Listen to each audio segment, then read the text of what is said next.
Good day, fellow squaddies. Chloe here from Royal Telly, your reliable source for all things Sussex. Today, we're diving headfirst into an intriguing tale that's been making waves across the globe. The Duke of Sussex, our very own Harry, recently made a surprise visit to a place that's been the center of world attention, Ukraine. But this was no ordinary diplomatic visit. This was a heartfelt journey, a mission of support and solidarity. At the heart of his visit was the Superhumans Center, a haven for wounded soldiers. Harry's interaction with these brave individuals was nothing short of inspiring. He listened to their stories, shared their hopes, and offered words of encouragement. It was a moment that highlighted the Duke's empathetic nature and his commitment to supporting those in need. But Harry's visit wasn't confined to the Superhumans Center. He also met with Ukrainian officials, forging connections and fostering dialogue. It was an essential step in understanding the situation on the ground and exploring ways to extend support. And what about the reception Harry received? Well, it was as warm as a summer's day in Sussex. The Ukrainian people welcomed him with open arms and hearts full of gratitude.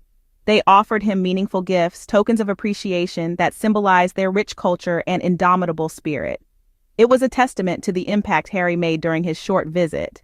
But, as always, actions speak louder than words. The Duke of Sussex didn't just visit Ukraine, he demonstrated solidarity, compassion, and a genuine desire to help. He proved once again that he's not afraid to step into the fray and make a real difference. So, as we wrap up this chapter of our Sussex story, we see a clear picture emerging. Harry's visit to Ukraine was more than a surprise. It was a powerful statement of support and a beacon of hope in a challenging situation. It's clear that the Duke of Sussex made a positive impact during his visit to the Superhumans Center in Ukraine. Now, let's delve into the not-so-pleasant reaction from Buckingham Palace. The Duke of Sussex's surprise visit to the Superhumans Center in Ukraine didn't go unnoticed by the palace. Quite the contrary, Buckingham Palace was reportedly fuming, irked that Harry had ventured on this mission without their so-called permission. As the news of Harry's visit broke, the palace seemed to be in a state of panic. Instead of appreciating the Duke's humanitarian efforts, they were more interested in controlling the narrative. There were attempts to spin the story, to somehow paint the Duke's actions in a negative light. The palace's spin doctors were hard at work, trying to craft a narrative that would undermine Harry's efforts. To make matters worse, it wasn't just the palace. There was a certain prince who was reportedly not too happy about the Duke's visit. Yes, we're talking about William. Reports suggest that he was not just surprised, but also frustrated and, dare we say it, a tad jealous. While Harry was out there meeting with wounded soldiers and Ukrainian officials, making a real difference, William was reportedly sulking back at home. The palace's response, and William's reported jealousy, speaks volumes about their priorities. Instead of supporting Harry's humanitarian mission, they were more concerned about their image, about controlling the narrative. What's even more disheartening is how the palace tried to manipulate the situation. They tried to paint Harry as a hypocrite while claiming that William was too important to visit a war zone. But we see right through their lies. Harry's actions speak louder than their words, and it's clear who's really making a difference. Unfortunately, it seems that some are more interested in petty politics than in the Duke's humanitarian efforts. But as we all know, actions speak louder than words, and it's clear that Harry's actions in Ukraine have made a real impact. So here's to the Duke of Sussex for showing us all what it truly means to be a humanitarian. It's time we pull back the curtain on the media's role in all of this. You see, the media is a powerful tool, and it's often used to shape and manipulate public opinion. And in this case, they're trying to paint the Duke of Sussex, our very own Harry, as a hypocrite. Yes, you heard that right.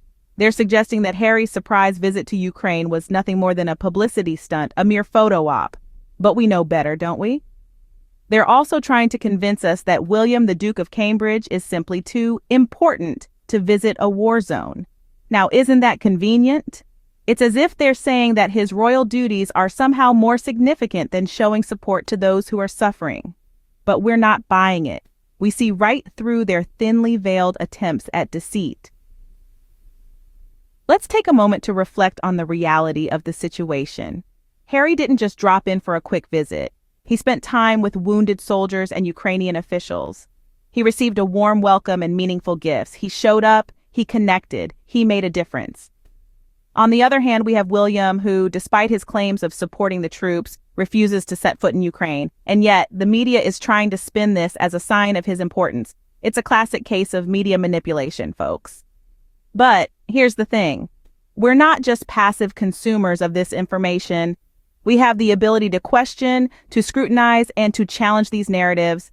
And that's exactly what we're doing. We're calling out the media for their biased reporting and their blatant attempts to undermine Harry's humanitarian efforts. It's high time we challenge these media manipulation tactics. We won't be fooled by their false narratives or their attempts to divide the brothers. We stand with the Duke and Duchess of Sussex, for their actions speak louder than any media spin.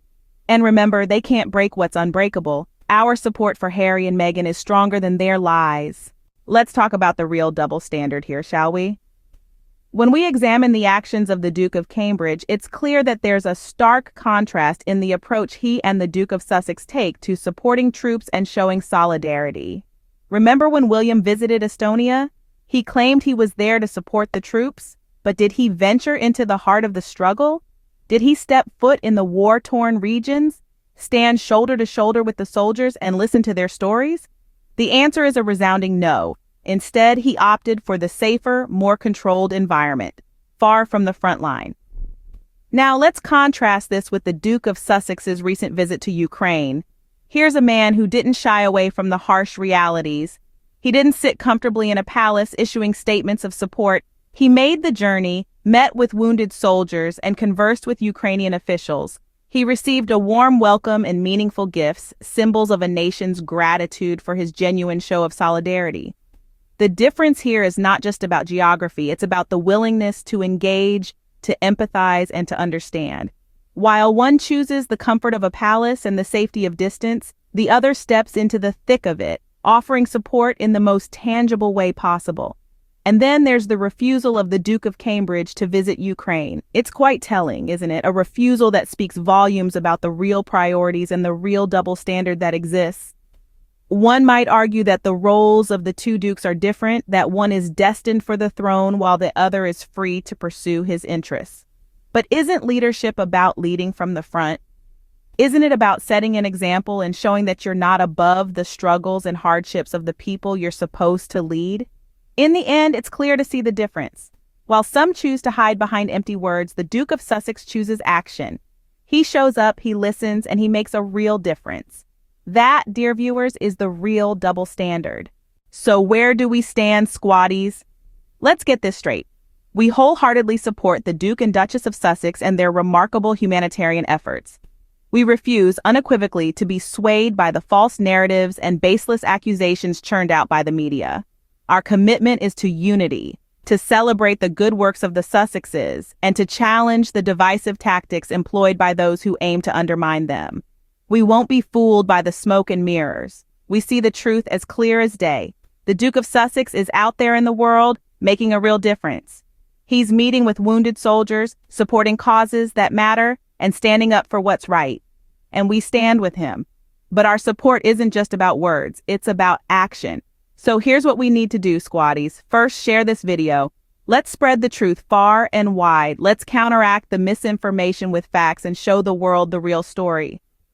Next, let's support Harry's humanitarian work. Whether it's his initiatives for mental health, his commitment to environmental conservation, or his support for wounded soldiers, every bit of support counts. Let's show the world that love and light always win. And finally, let's challenge these media manipulation tactics. Let's question the narratives, dig deeper, and seek the truth. Because the truth is our greatest weapon against these manipulative tactics. We're not just spectators in this drama, squaddies. We're active participants. We have a voice and we can use it to make a difference. So let's use it wisely. Remember, they can't break what's unbreakable. Our support for the Duke and Duchess of Sussex is stronger than their lies. Thank you for joining me today, and don't forget to like, comment, and subscribe to Royal Telly. Until next time, keep standing with the Sussexes.